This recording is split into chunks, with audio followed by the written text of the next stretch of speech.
No se debe curarme de mí, va a sonar la góndola. Ni nada amor me consumo del vaso tengo, stretta al mio cuore.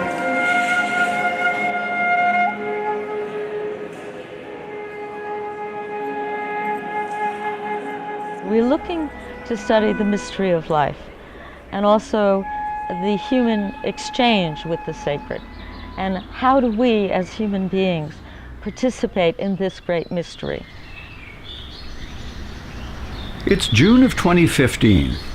In a resort town in northern Italy, Lake Orta, an unusual group of people is coming together. They're scientists, researchers, and students. They're drawn by the opportunity to share investigations and insights that lie outside the mainstream. This is the first Transpersonal Research Colloquium. So that we can share and begin a sacred circle.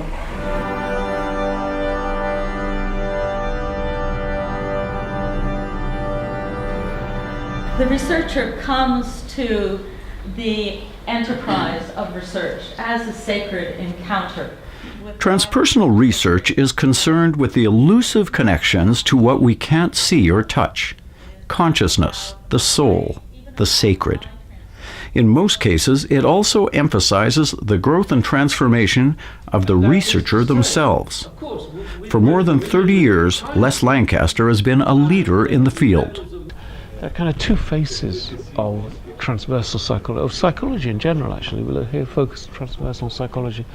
Two faces. One is the quest for knowing, in the sense that we might want to know how certain processes of the mind work, what's thought all about, you know, what's going on when I see your face in front of me.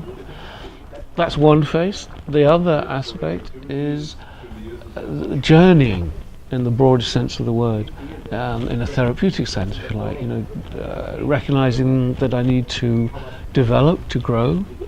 Psychology is the most highly represented, but the presentations here cover a vast array of topics. Is to recruit participants for an ESP study, a precognition study. What we say to our participants before we begin, we need to know something about your aesthetic preferences. The methodology I'm using for the study really is intuitive inquiry, narrative inquiry, and arts-based methodology, arts-based methods. And I also use that in my psychology practice as a psychotherapist. And so my study examined the effect of writing a full-length memoir, not a short essay, full-length memoir in transformation. And the participants in my study were all very well-published writers, had written at least one published memoir. What was interesting for me was to be able to look at forgiveness through various lenses, and the case study was able to invite all those in. So from a religious perspective, there's an injunction to forgive, and it could hold that. The Western mainstream psychology looks at forgiveness from a physiological or relational health or a mental health perspective. From a philosophical perspective, forgiveness is seen, there's a public-private debate around forgiveness. This diversity of research has prompted the question of how valid, scientifically, are these kinds of questions. We can say that the stage is the reality and the backstage is the truth. Ignoring what you can't measure is itself a mistake, according to transpersonal pioneer Pierre Luigi Lattuada. He says it's like watching a play without looking behind the curtain. Why, if you want to be a researcher or scientific, we have only to lead with the reality that we know is illusion, and not with the truth that we know is the essence? Why not? Why you have to cut the truth in our inquiry? The discussions here are deep and wide-ranging. Many of these people have never met. There are questions about methods, but also meaning. Questions that spill back onto the floor.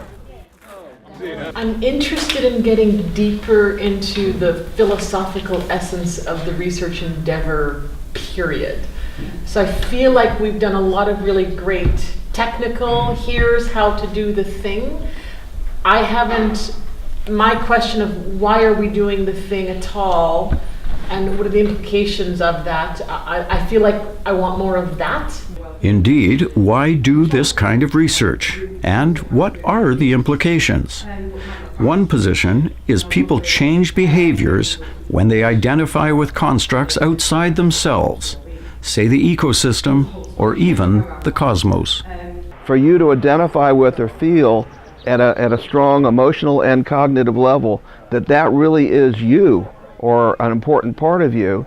And what I've been able to show is not only do those types of identifications, expanded identifications, hang together just as well as more personal identifications or social identifications, they can predict all sorts of things, such as ecological concern. People who have a broader construct of themselves are more likely to care about the environment.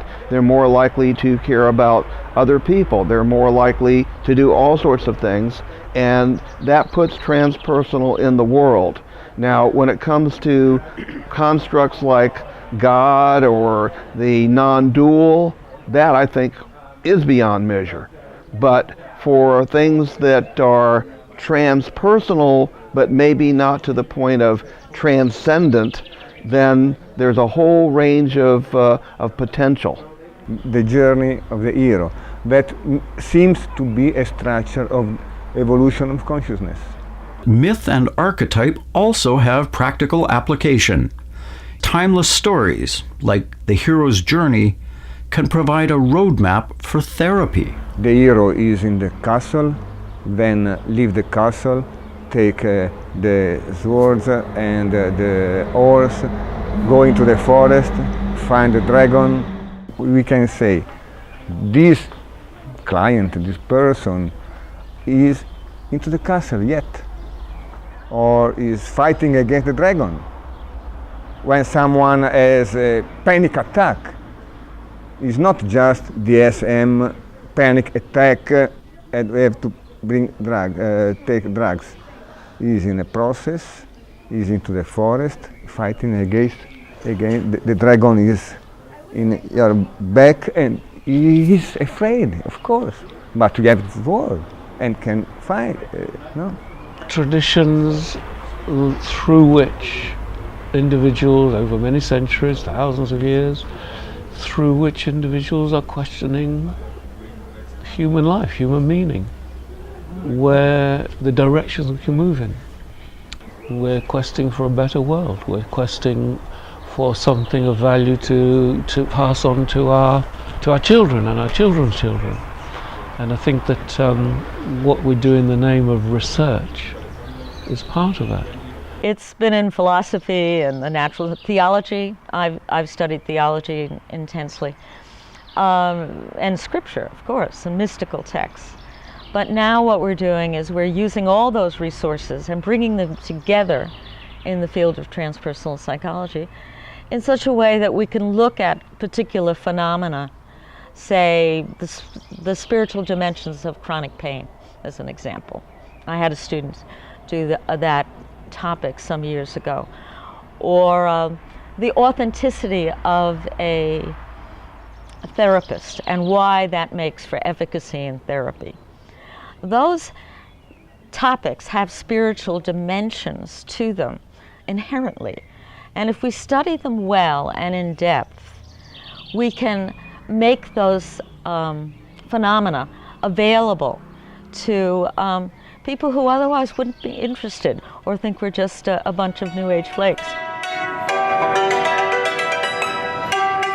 It can be hard to synthesize because not only subjects, but methods and approach also run the gamut. Why don't we instead look at things as an artist would, in a holistic way? Let's look at it as a mystery. Let's see that, in fact, human endeavors are not something that we're going to be able to deconstruct as if it's some watch that we can take apart and identify the part that's broken. But rather, it's a reflection of something deeply held inside of ourselves. That's a mystery. And that, in fact, This mystery is what life is all about. It's what we as humans, singly and as a group, try to find in an emergent kind of a way. And so the process of working through this lens is a process of revelation. A revelation in a very soulful way, in a very creative way, in a very appreciative way. So rather than looking at something and trying to deconstruct it and to see its parts and to identify it, the negative, the problems, why don't we, instead of having a lens that is looking at what's wrong, let us instead have a lens that looks at what's right. It's a way of presenting interpretation to the data, and it does this by joining intuition to the intellectual precision of research collection, and that's very important. So it remains bound in the rigor of good research, and it opens the space for intuitive process and the honesty with which to meet, for the researcher to meet that intuitive process. And this marriage of the inner intuitive process to the empirical work places the research process in the context of the researcher's personal growth and actively encourages it. And what I found is that it becomes a lens with which to interpret the data. Your intuitions become a lens with which to interpret the data, and at the same time it becomes a mirror by which you can see yourself in the data.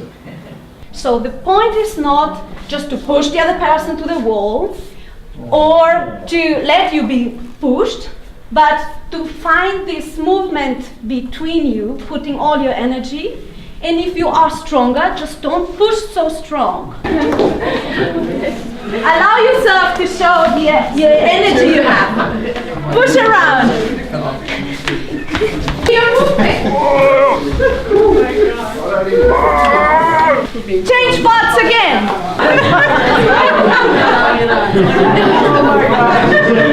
And maybe breaking the rules is part of something that is on the process of learning, of how we deal with conflict, how we transform conflict processes, how we engage in creative peace processes.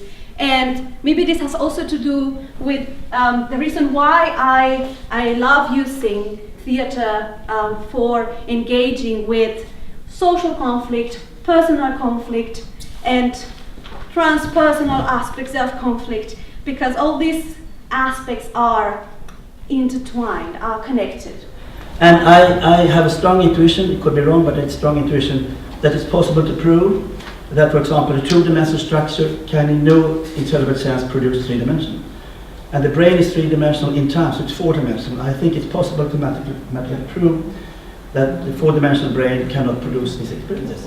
Then we have a proof that there is experience which the brain couldn't do. It's not a full proof, but I think we come up to what the transpersonal saying is. We are not just physical human beings having spiritual experiences. It's the other way around. We are spiritual beings having physical human experiences. And I hope to prove that in 2 years, perhaps.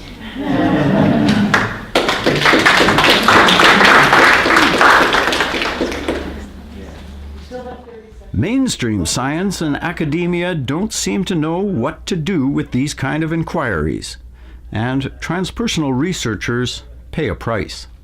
The hurtful thing is that there's much prejudice against transpersonal psychology, and if I had kept my interest in transpersonal hidden, I probably would have had more opportunities.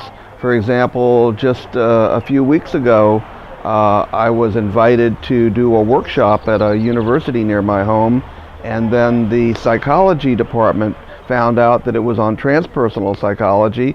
The people who invited me were in a department of religion, but the psychology department said, "Oh no, transpersonal psychology, we don't approve," and the invitation got withdrawn.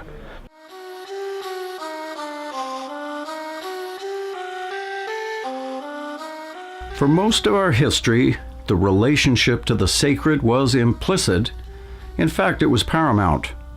Rulers were anointed by gods, or were gods. The mystical was everywhere, and played a role in every aspect of our lives.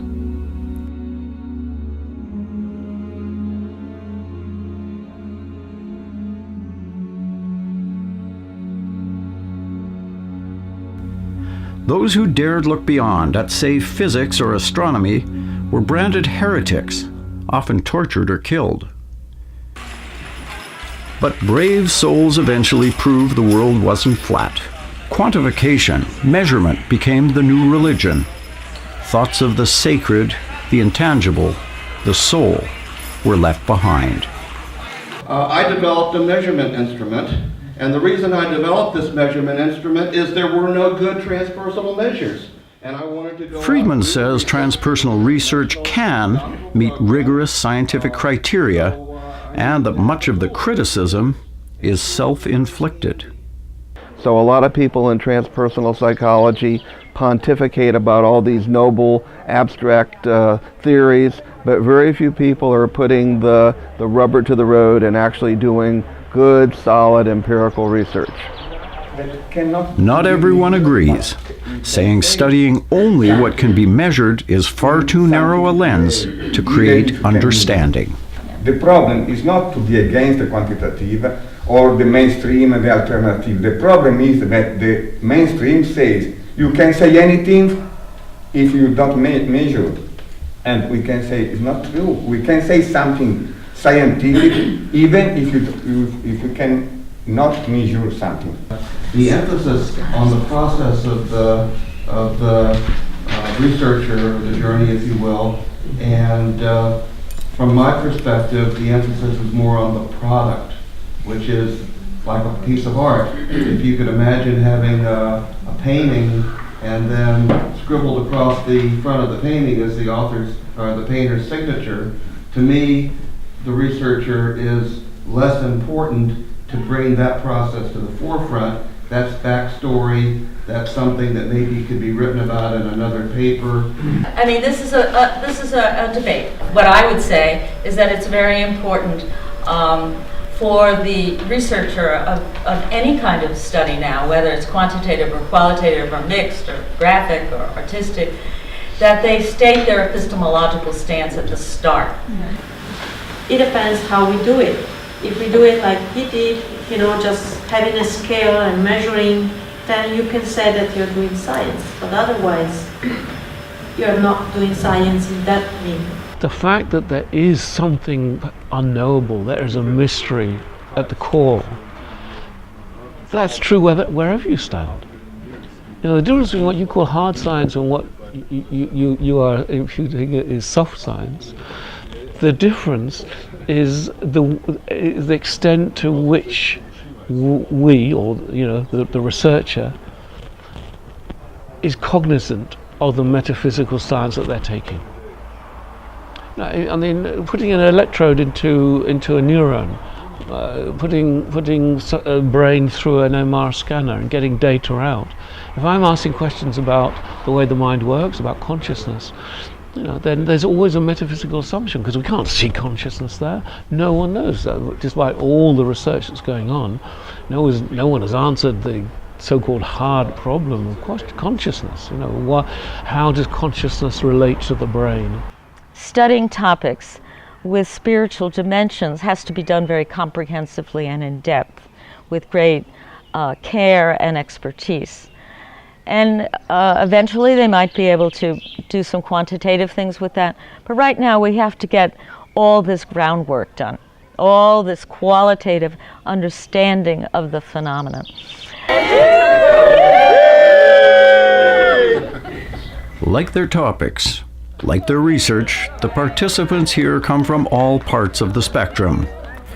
The unity within this diversity is, like heretics before them, they're challenging orthodoxy, pushing boundaries, seeking what is beyond.